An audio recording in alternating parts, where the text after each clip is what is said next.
నమస్కారం ఘంటారావానికి స్వాగతం. ముందుగా ప్రధానాంశాలు. అతి భారీ వర్షాలతో మెదక్, కామారెడ్డి, ములుగు జిల్లాలు అస్తవ్యస్తం. వేలాది ఎకరాల్లో పంట నష్టం. ఆదుకుంటామన్న మంత్రి సీతక్క.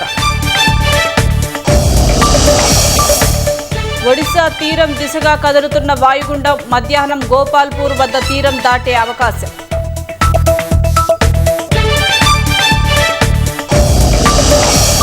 ఎగువ నుంచి వస్తున్న వరదలతో నిండు కుండల ప్రాజెక్టులు గేట్లెత్తి దిగువకు నీటి విడుదల.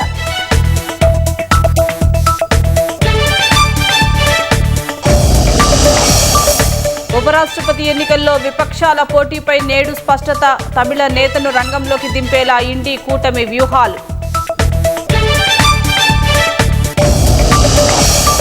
రష్యా ఉక్రెయిన్ యుద్ధం ముగింపునకు ట్రంప్ చర్యలు. వైట్ హౌస్లో జెలెన్స్కీ ఐరోపా దేశాధినేతలతో మంతనాలు.